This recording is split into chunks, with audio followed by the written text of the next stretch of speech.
And I've never had anything that's been any worth to God in my 50 years that wasn't born in agony.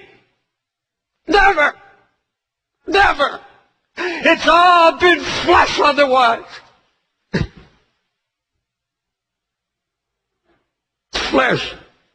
And folks, I've been around the world again and listening to the cry of pastors, dead and empty, some treating their wives like animals.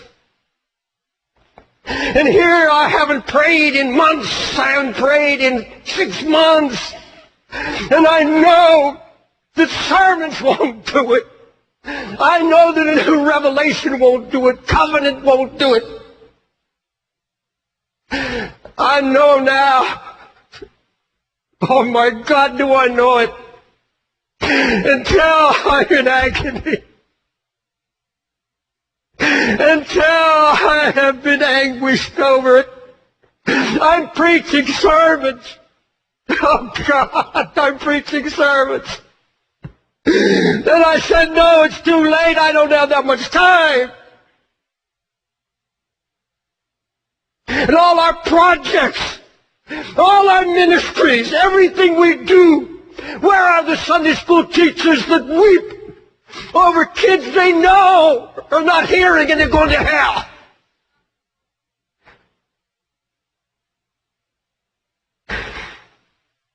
Oh, everywhere I go, somebody's got a project. Somebody's got a plan or a dream. That's all it is. It's an idea. They didn't come to me from a broken heart. They didn't come to me after hours of fasting and praying and mourning. Not a broken heart. It's an idea. I'm sick of it. You see, a true prayer life begins at the place of anguish, a place where lifetime decisions are made. You see, if you set your heart to pray, God's going to come and start sharing His heart with you. He's going to open up His heart, and I'll tell you, there's pain in His heart. But He sees, and so few to hear. He's going to show you the condition of His church. He's going to show you the condition of your own heart, and He's going to ask you a question. What is it to you? What is it?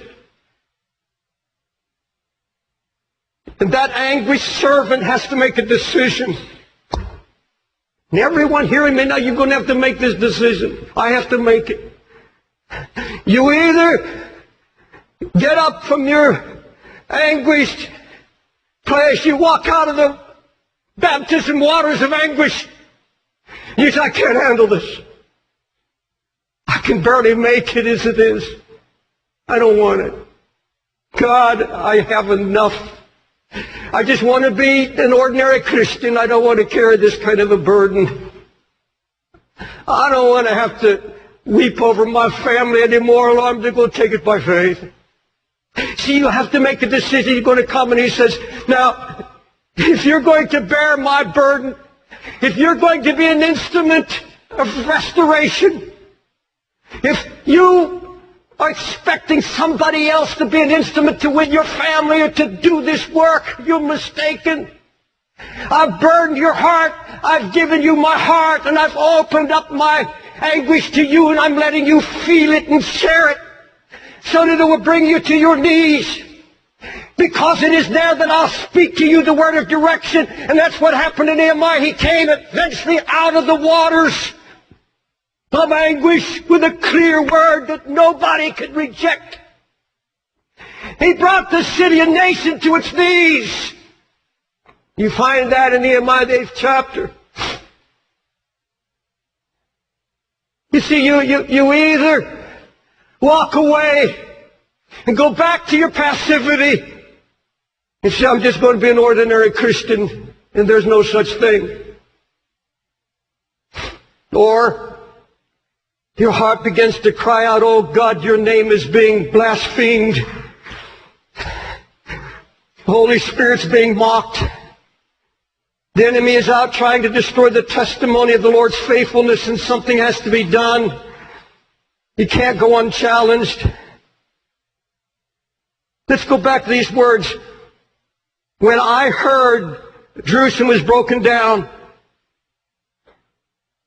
You see, if he believed this theory that the need represents the call, you know what he'd done? He said, gentlemen, if you'll just wait, I'll pack my bags. Just give me a day or two. This is the kind of challenge that's my meat. I love it. Let's roll. Let's do it. No anguish.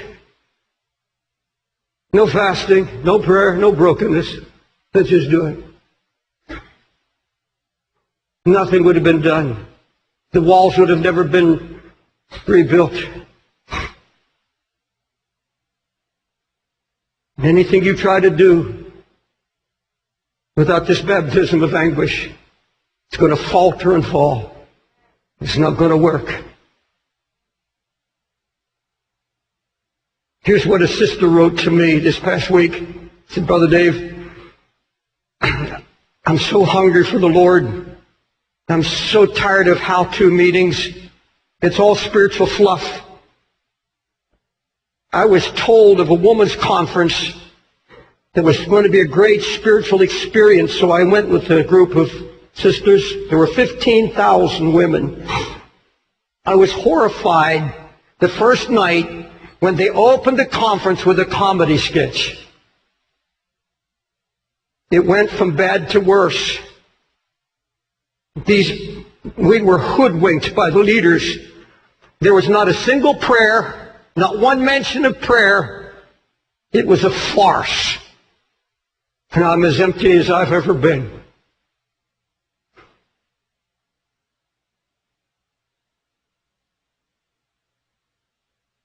Prophet Amos cried out to such, woe to them that are ease in Zion, eating, chanting their music, but they're not grieved for the affliction of Joseph. And in the original Hebrew root word, they are not agonizing in prayer over the ruin in Joseph or Israel.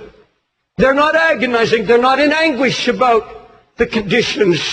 Comedy, yes. Happy singing, yes. Eating, fellowship, good time, yes. Weeping, anguish, praying, fasting, no, no, no. Do not have it. Folks, let me tell you something.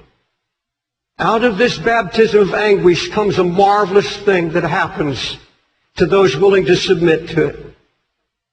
A marvelous thing. It's the instant, prompt knowing of God's voice. Instant.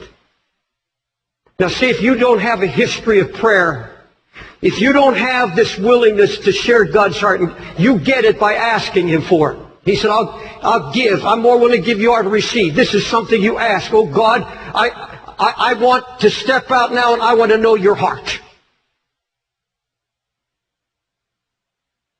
And when you begin to seek His face, you allow Him to melt and break you. You come into this communion with the Lord. Out of that experience, you see, God hasn't called us to live in anguish. This is the birth, this is the womb of something God is stirring, God wanting to accomplish in bringing out of ruin, restoration in your family, whatever it may be. He'll bring you down into this baptism. Now, just like the baptism waters, you come up, you come out. But you'll come out with this instant knowing of God's voice. Because you see, Nehemiah, he'd been fasting, he'd been praying, he'd been mourning and left a mark on his countenance. And the king noticed that he was a cupbearer. And one day he brings the wine to the king, and the king says, why are you so down? Why your countenance? Nehemiah didn't have time to go and bosom his heart to the Lord. He didn't have time now to go and say, give me 3 days to fast and pray. No, he had to have an instant word. Why your sad countenance? Nehemiah said, I was very sore afraid. So I prayed to the God of heaven, and I said to the king. In other words, instant prayer, instant direction. Knowing God's voice.